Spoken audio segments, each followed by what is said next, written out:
Hoy hablaremos de la metodología de una tesis con enfoque cualitativo. La investigación se enmarca dentro de la perspectiva fenomenológica, porque pretendemos comprender y conocer un proceso y una realidad desde la perspectiva de sus protagonistas. Se trata de una investigación que hemos denominado estudio cualitativo, pues utiliza un conjunto de técnicas e instrumentos propios de este paradigma de investigación, tales como la entrevista con profundidad, los relatos autobiográficos y el grupo de discusión. Con respecto al método en que se enmarca nuestra investigación, podemos decir que está dentro del método narrativo biográfico con pluralidad en las fuentes. El diseño de trabajo de este tipo de investigación es flexible por naturaleza y es siempre provisional, pues ha de irse ajustando a los devenires del proceso de investigación. Nuestra investigación ha pasado por varios planteamientos de diseño, los que se han ido ajustando a las dinámicas que ha generado la recogida de información, así como la consulta de bibliografía y de normativa.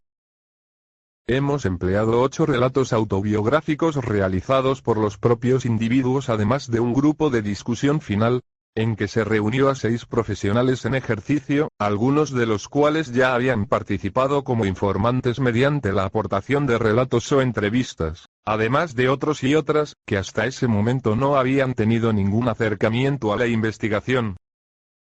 Las entrevistas realizadas guardan relación con las historias de vida, puesto que con cada entrevista hemos pretendido construir la trayectoria profesional de cada uno. Las entrevistas empleadas en nuestra investigación son también entrevistas informativas, pues todas giran en torno a la comprensión de un hecho, como es el ejercicio profesional docente.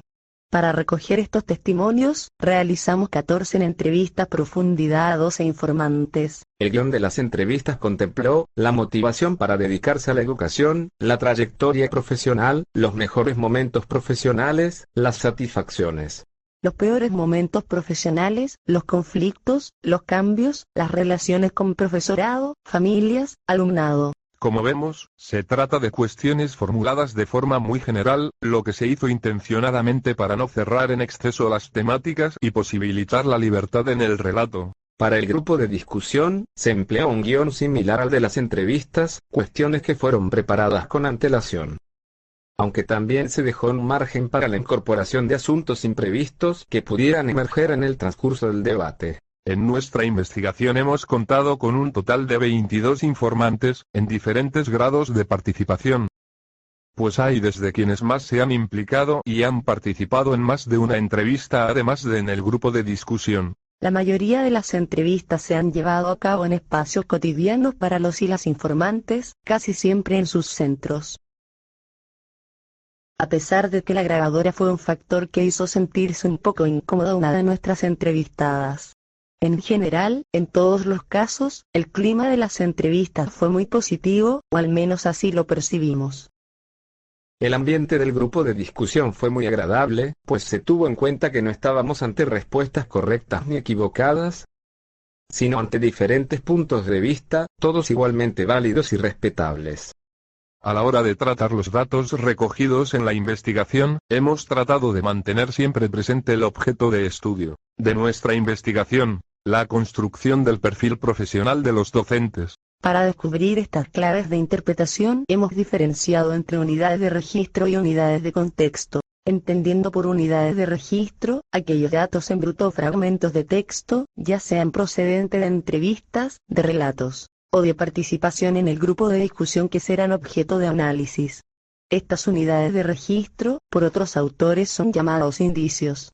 Para interpretar y analizar estas citas unidades de registro, hemos trabajado con unidades de contexto, es decir, aquellos fragmentos que conllevan aparejada una interpretación del investigador y que ayudan a la reconstrucción final del informe. Diferenciar entre unidades de registro y unidades de contexto ayuda a tener en cuenta la diferencia entre los datos y la interpretación de los mismos, pues se trata de dos asuntos completamente distintos. Mantener presente esta diferenciación a lo largo de toda la investigación aporta rigor a la misma. Analizar los datos recogidos para una investigación cualitativa basada en las opiniones de sus protagonistas, implica profundizar, interpretar y comprender. Las categorías no se establecieron a priori, sino todo lo contrario, fueron surgiendo a medida que se avanzaba en la lectura, codificación, análisis y reflexión de los datos. Las categorías no se establecieron a priori, sino todo lo contrario, fueron surgiendo a medida que se avanzaba en la lectura, codificación, análisis y reflexión de los datos. Para ordenar cada una de las aportaciones codificadas como perteneciente a cada categoría y clasificar cada una de ellas, según la temática que trata. De esta forma, el trabajo consistió en armar un puzzle, llevando a cada categoría temática la información proveniente de cada uno de los y las informantes. Tras este laborioso proceso de categorización de cada uno de los 23 documentos correspondientes a la recogida de información, que recogen los relatos autobiográficos más las transcripciones de las entrevistas y del grupo de discusión, esto es, unas 700 páginas de texto, llegamos a la obtención de unos nuevos documentos que titulamos con el epígrafe de la temática alusiva a una categoría. Con los datos ordenados en categorías, comenzamos el proceso de triangulación, que consistió en confrontar los datos, con la intención de buscar la verificación de los diferentes ítems de información y poder ver si una idea era sustentada por al menos dos fuentes de información. De esta forma, mediante la triangulación, tratamos de ver la congruencia de los resultados. Ahora narraremos algunos de los fragmentos textuales narrados por los participantes en la investigación. Un entrevistado señaló: tengo la imagen de que enseñaban una realidad totalmente alejada de la escuela. Años después, ejerciendo de docente, hubo un hecho que me confirmó esto. Otro entrevistado señaló: las asignaturas que hicimos de psicología de la educación, fueron en los 2 últimos cursos de psicología y no tenían mucho que ver con la realidad. Una entrevistada argumentó: magisterio nunca me atrajo y ahora estoy arrepentida. Creo que debería haber hecho magisterio y luego pasarme a psicología. Una entrevistada comenta: había empezado a dar clases particulares a los hijos de las vecinas. Yo ya había tenido contacto con la enseñanza a través de los niños con dificultades. Otro entrevistado comenta: entre las experiencias menos satisfactorias, pero de las que obtuve gran enseñanza, podría resaltar la acumulación de pruebas diagnósticas realizadas. Un entrevistado señala: yo creo que ser maestro facilita mucho la historia porque conoces al alumnado, a la gente, pero no todo el mundo tiene esa suerte o esas circunstancias. La entrevistadora pregunta: ¿tú echas de menos la experiencia docente? Y la respuesta es: yo no, de hecho nunca he querido ser docente. Un relato importante es el siguiente: tiene muchos más fundamentos teóricos que yo, muchos más que yo, pero cuando tiene un problema con un profesor me llama. Este es el tipo de material que reúne una investigación cualitativa. Esperamos que sea de vuestra utilidad.